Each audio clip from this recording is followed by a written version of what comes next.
सभी भक्तों को जय श्री कृष्ण, जय श्री श्याम, जय जय राधा रमण, जय जय नवल किशोर, जय मुरलीधर चित चोर प्रभु, जय जय माखन चोर। सभी भक्तों को आज हम श्रवण कराएंगे वैशाख मास के कृष्ण पक्ष की एकादशी की पावन कथा। एक बार धर्मराज युधिष्ठिर बोले भगवान कृष्ण से, भगवान यह जो वैशाख मास है इसके जो कृष्ण पक्ष की एकादशी है, इस एकादशी का नाम क्या है और इसका व्रत करने से हमें किस फल की प्राप्ति होती है, सो आप कृपा पूर्वक मुझे बतलाइए।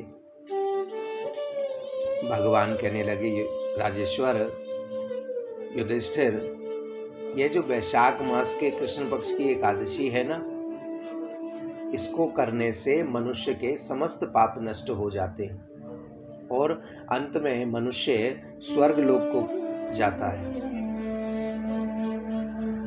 यदि कोई अभागिनी स्त्री इस व्रत को करे तो वह भी भाग्यवान हो जाती है।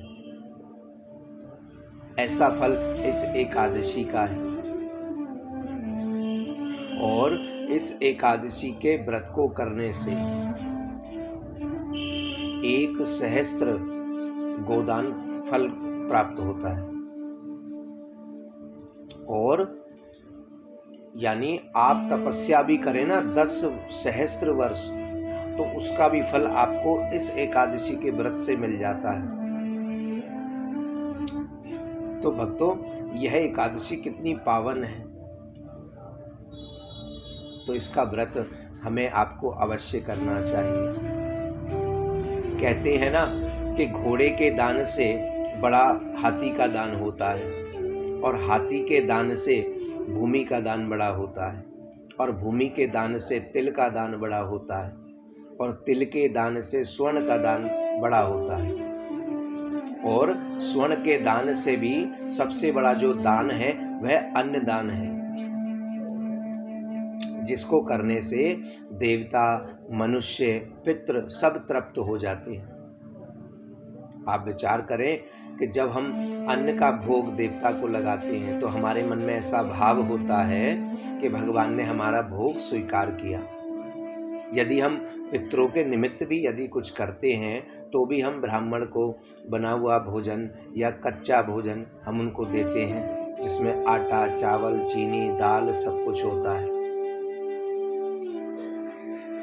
और यदि हम किसी पर दया करते हैं तो उसको भी हम भोजन देते हैं। कोई गरीब है, कोई दिव्यांग है, यदि हम उस पर दया करते हैं तो उसको भी हम अन्न का भोजन देते हैं। तो ऐसे ही इससे देवता, मनुष्य, पितृ अन्नदान से सभी तृप्त हो जाते हैं। इसलिए सबसे बड़ा दान जो है वह अन्नदान है। ऐसा शास्त्रों में वर्णन है कि अन्नदान के बराबर ही कन्यादान को भी माना गया है। भगवान कहते हैं युधिष्ठिर कि जो कन्यादान और अन्नदान है, जो उनका फल मनुष्य को प्राप्त होता है, वही फल हमें इस एकादशी का व्रत करने से मिलता है। और जो कन्यादान का पैसा खाता है उसको जब तक धरती पर प्रलय नहीं आएगी तब तक उसको नरक में पड़े रहना पड़ता है। और इस एकादशी वाले दिन हमें पापी व्यक्ति से, अधर्मी व्यक्ति से बातचीत नहीं करनी चाहिए। इससे हमारा व्रत भंग होता है। और किसी की चुगली नहीं करनी चाहिए और किसी की निंदा भी नहीं करनी चाहिए और निंदा करने वाले के साथ भी नहीं रहना चाहिए। इससे हमारा व्रत नष्ट होता है। तो ऐसा फल इस एकादशी का है, इसलिए आप इस एकादशी के व्रत को अवश्य करें। भक्तों, एक आपको छोटा सा दृष्टांत सुनाते हैं। एक बार एक सेठ हुआ। उस सेठ के पास इतना सारा धन था, उसको एक बार अभिमान हुआ। उस धन का उसमें घमंड आया, उसमें अभिमान आया कि मेरे पास इतना सारा धन है, मैं ये अपने साथ लेकर के जाऊंगा। तो वहीं एक बाबा जी ने उससे कहा कि तुम इतना सारा धन तुम्हारे पास है, तुम इसका क्या करोगे? इसको सत्कर्म में लगाओ, धर्म में लगाओ, तुम्हारा धन ये पवित्र होगा। तो यह बात उस सेठ को अखर गई। उसने सोचा मैं इन बाबा की बात गलत साबित करूंगा और मैं इस धन को अवश्य ऊपर लेकर के जाऊंगा। तो एक दिन बहुत बड़ा व्यापारी अपने जब कंपनी में गया, अपने ऑफिस में गया, वहाँ जाकर उसने जितने भी वहाँ काम करने वाले थे सबको बुलाया और बुला कर के कहा कि जो भी मुझे ऊपर स्वर्ग में धन ले जाने का रास्ता बतलाएगा, मैं उसको 10 लाख रुपए दूंगा। अब वे विचार करने लगे, जो उनके काम करने वाले नौकर थे, कि हमारा मालिक लगता है पागल हो गया है, वहाँ भला कैसे धन को ले जाएगा। तो 2 दिन 4 दिन व्यतीत हुए। वह फिर उसने सोचा कि मुझे इसका आंसर नहीं मिला, मुझे इसका उत्तर नहीं मिला, अब मैं क्या करूं। उसने फिर सबको बुलाया और अब की बार उसने अपनी कंपनी के बाहर खड़े होकर के कहा, सबको इकट्ठा करके, कि जो भी मुझे ऊपर धन ले जाने का रास्ता बतलाएगा, मैं उसको 50 लाख रुपए दूंगा। तो वहीं से एक व्यक्ति निकल के जा रहा था, उसने यह बात सुनी और आया, कहने लगा, सेठ जी मैं आपको इसका उपाय बतलाता हूँ। तो उसने सबसे पहले सेठ जी से प्रश्न किया कि कभी आप विदेश गए हैं? तो सेठ जी कहने लगे, हाँ मैं तो कई बार गया हूँ, मैं तो हर हफ्ते हर चौथे दिन जाता रहता हूँ। तो वहां जाने से सबसे पहले आप क्या करते हैं? तो सेठ जी कहने लगे, मैं अपनी इंडियन करेंसी को, यानी जो हमारे इंडिया के, भारत के जो नोट हैं उनको बदलवाता हूँ, क्योंकि वहाँ पर ये नहीं चलते, वहाँ के नोट चलते हैं।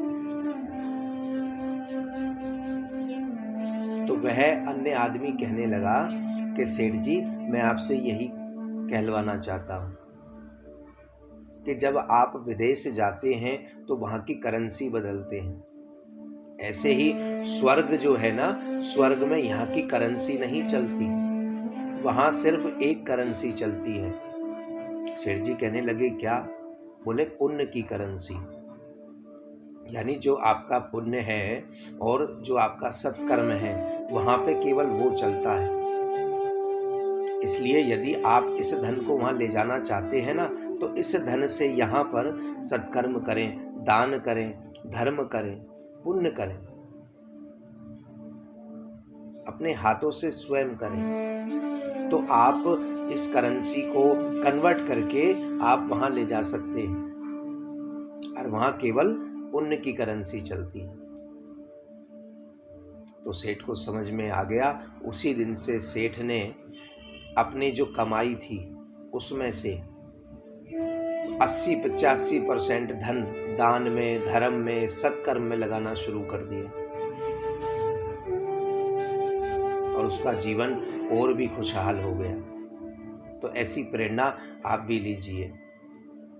हम ये नहीं कहते कि आप सारा ही धन जो लगा दीजिए, लेकिन कुछ अपनी कमाई में से 5%, 10% धर्म में लगाइए, लेकिन धर्म में वहाँ जहाँ सही उसका सदुपयोग हो। दुरुपयोग वाली जगह धन मत लगाइए कि आपने किसी को पैसा दिया और दे करके आगे, भैया हमारे नाम का भंडारा करा देना।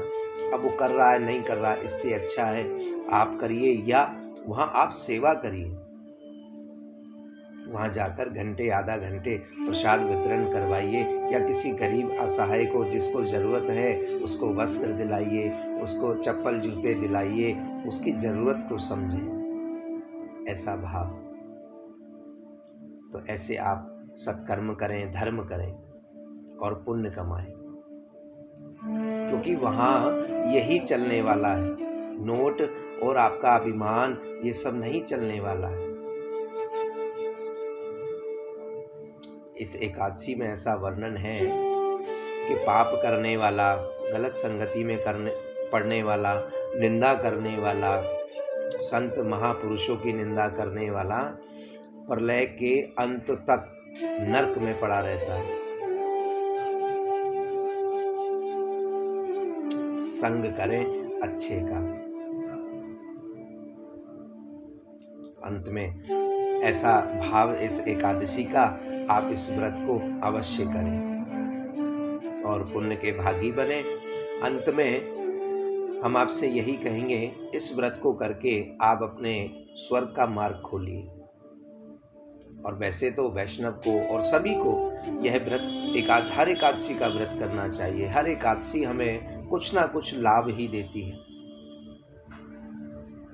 सबसे बड़ा व्रत जो है वह एकादशी का है, तो आप इसको अवश्य करें। हमारे चैनल को सब्सक्राइब करें, लाइक करें, शेयर करें। अंत में सभी मेरे साथ कहेंगे, श्री राधे।